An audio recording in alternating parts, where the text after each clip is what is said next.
Hey guys, this is Navonod. Very first hand in the match against a random player I don't know anything about. I open raise the button. Villain, yeah, I checked back the flop, and Villain bet the turn. I called. Villain checked the river, and I checked. All pretty standard, I think. I checked back the flop with an ace high for showdown value. Hit the ace on the turn. He bet I called. All the draws came in on the river, so check, and I won the pot. More than anything in this video, I feel like I played two matches against two opponents in about 15 minutes, and I felt like I played pretty bad in both games. And I just want to look over some. I haven't watched this yet, but I want to see some of the spots and see if I agree, disagree, or how I feel about my play. Okay, so we just got three balled. So we're playing $10 heads up. So some of your opponents will almost never three ball. Plus, he's open raising 3 times the big blind. So those two things in combination, I think, show that he's probably pretty aggro.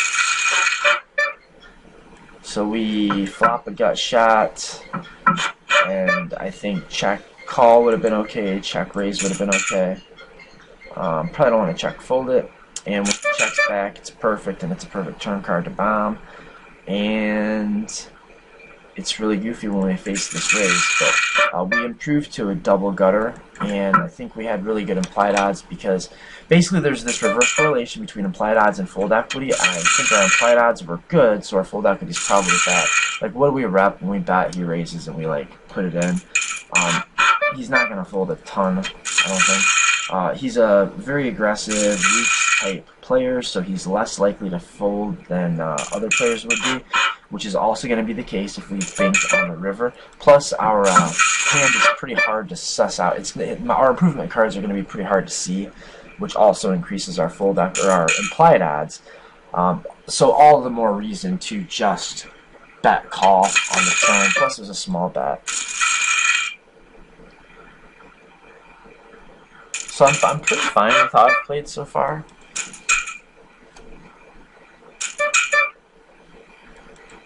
And I think now I ought to either start open limping some buttons, or I need to establish a light 4-bet range.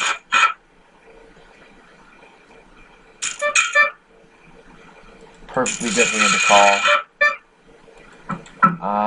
Yeah, didn't hit much of that. And I think we definitely need to bomb the turn here. He's checking back with showdown value some of the time. Some of the time he's just got air and he gives up. And unfortunately, sometimes he hits this ace. He binks the ace because he checks it back, but we do have a gut shot. So, yep, I think it's a fine time to. And the implied odds might be close, but really I think we just fold here. I mean, we've got 4 outs and probably no other ways to win the pot. We hit a 10 or a jack, even if it's the best hand. We check. Most likely he bets and we have to fold. No real opportunities to check, call, and bluff the river. I mean, we could donk bet a heart, maybe, but yeah, I mean, we probably could have donked bet a heart. So maybe it wasn't total spew, but I think that's a fold. If we were deeper, I could see a call, but I just don't think we had the enough implied odds. And also, you know what? Sometimes he's gonna have a heart draw, and as much as the heart cards are going to be good for us, they could actually have some reverse implied odds attached to them. And I think, yeah, definitely check. See, I think maybe checking again would have been better, because I think this guy is the type that is going to turn a lot of hands to bluffs on that kind of run out once we check twice. And I'm not sure he's going to give us that much action unless he's really spewy with worse hands. So I think check inducing would have been best. We have started limping, but we just opened the limping range. He did attack it, but it was just 1 limp. So I think open raising things, hoping to get 3-bet is definitely fine.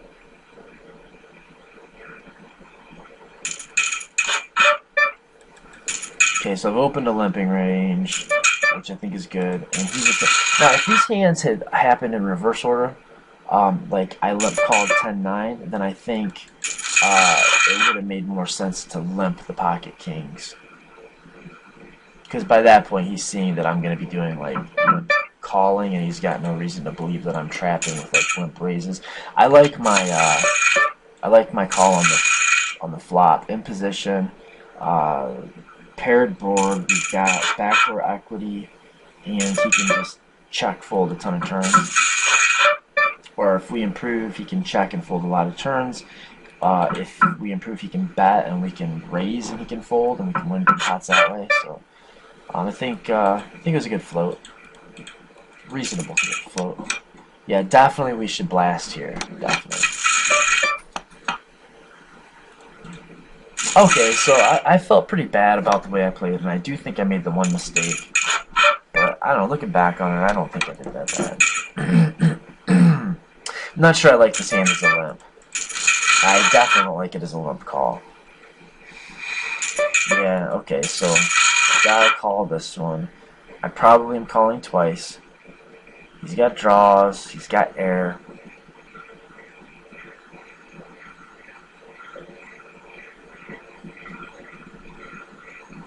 He's probably not expecting me to have aces and kings in my range because I did limp. So yeah, I think we call again. It's going to be pretty gross. He puts more money in on the river and we have to fold unimproved. Because he will have some missed draws and we are going to be getting a price if he jams. But I think that would have been the right play. In fact, because he checks the river and folds, it almost proves that it would have been the right play. Call flop, call turn, fold river. Because he didn't bet and he couldn't call. So that means we had the best hand, probably. And if he would have bet, then that would have been, it would have probably meant that we had the worst hand, you know, until we binked the 4, if you follow that.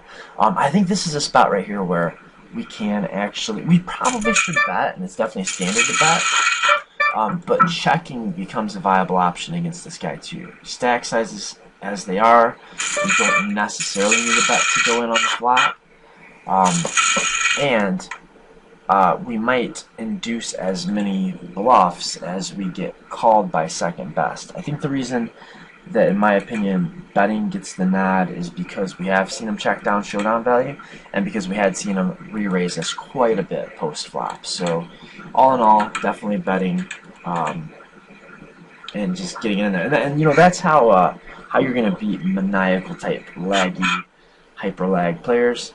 Very often is just giving them some rope to hang themselves and just kind of trying to maintain the status quo, win enough money to have at least enough chips to put a big old dent in their stack when they decide to go off with something crazy.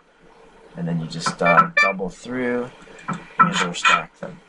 Checking back ace high here seems fine, but now we are going to have to call if the top card pairs the turn and he bets, which I think he should be betting with like everything but a queen or a 2. So now I guess I'm trying to think about whether I'm going to try to take him off of a queen or a 2, but yeah, I thought better of it.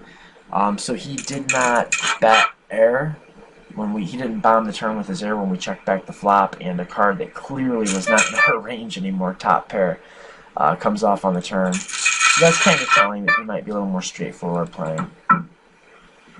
Gut shot, I think we can check call. I think we can lead even, or I think we can check raise. We could. The only thing I wouldn't like is check folding. Yeah, I think I do.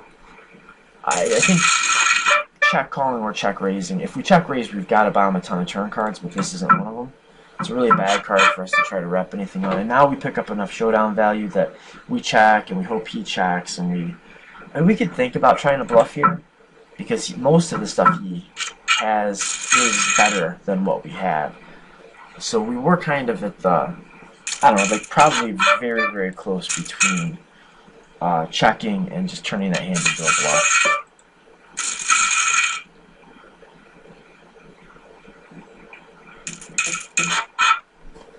I mean, once he checked, the way he played the hand, he had pretty much nothing but 9x in his range. Or like single pairs that are bigger than 7s. Yeah, I think everything here so far checks out, looks standard. Now, we could bat for thin value here, kind of repping a busted draw, hoping he looks us up. But I think checking will induce him to bet a lot of his missed draws. So he had ace. I think he played that pretty well. He bet the flush draw, the nut flush draw on the flop. Got called. A brick hit the turn, and he checked it back, which makes sense to me. And he elected not to turn his hand into a bluff because he figured he has enough showdown value with ace high to just check back, and I think that all makes sense.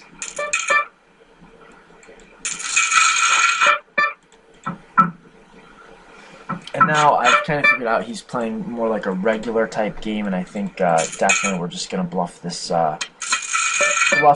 run out.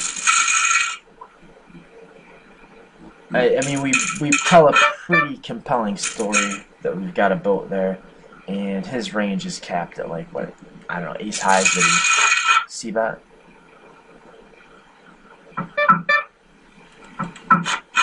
Pocket pairs that didn't get counterfeited, but definitely are not appealing. Yeah, check call I think seems okay. I mean, just calling rather, just flatting. And I think, no, I think I bet too big here. I think he's got a lot of sixes, a lot of tens, and some ace highs. And I think we should have bet real small, just trying to get hero called. He probably had some kind of showdown value. It was a thin value bet to be sure, but and it's exploitable if you make your thin value bets against weak ranges small.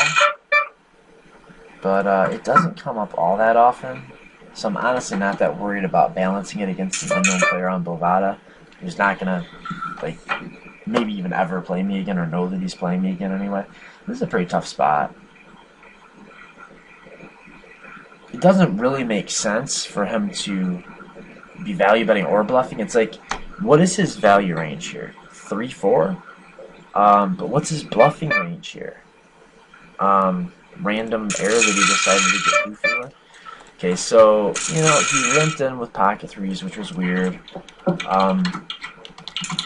Yeah, I mean, that was a weird line he took, and we're getting pot odds. He probably has about as many bluffs as he does value bets, so I mean, he's not going to be value betting, I don't think, like, better jacks than we have. And he shouldn't have many kings or queens, if any kings or queens. He shouldn't have any kings or queens, honestly. Maybe, like, a low queen. Yeah, so he just repped a really small value range. We were getting pot odds. I think the call was fine. I thought it really massacred this match, but not so sure that I did. Actually, I felt pretty bad about how I played both games, and now watching them, I mean, definitely made some mistakes.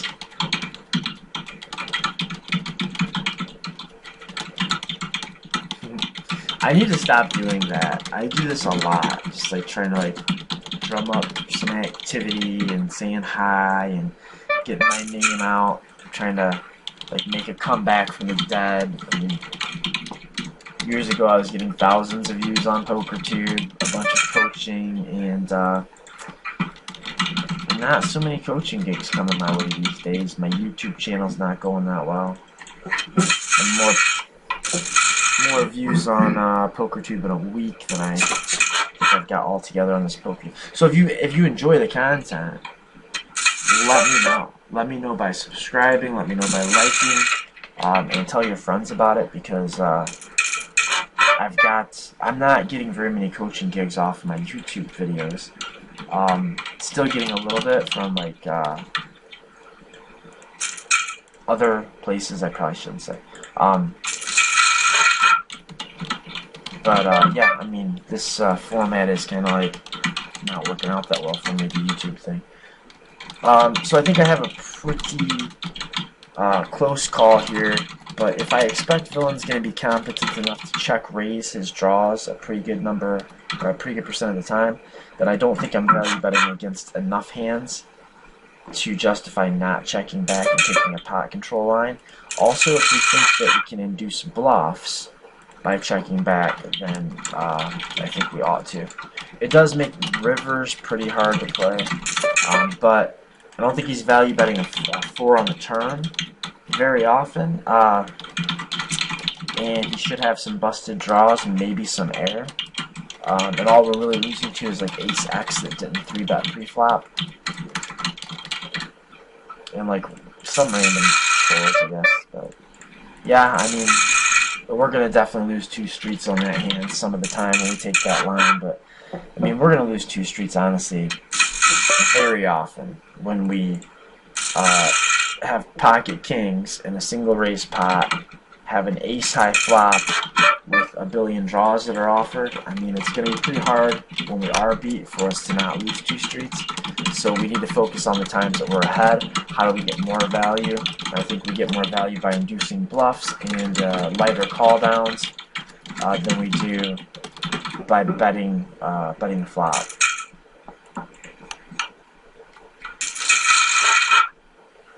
This is an interesting hand. Okay, so we've got the clearest bet in the world here. You get called, so we expect combo draws, we expect like Jack of Spades X, and we expect Ace X. So we bet again. And then I think it's real close between checking and betting on the river. But when he checks again, I think a half potter seems okay. We'll get looked at by second best. Problem is, what happens if he ships on us? Well, we're gonna gag and probably have to fold the hand, right? But what about this? Now we're getting 1,000,000,000 to 1. He's never bluffing. But could he beat any of his value range? Could he be taking this line with like Ace Jack? Maybe. And we're just getting such a good price. I mean, could he be I mean, I think it's a fold. Actually, I think checking back the river would have been best. Followed by bet fold. And then bet, puke, and call because you're getting 1,000,000,000 to 1 finishes last. That's the big mistake I made in this game. Was going for 3 streets on that run out was the first big mistake, and paying off the raise was the second big mistake.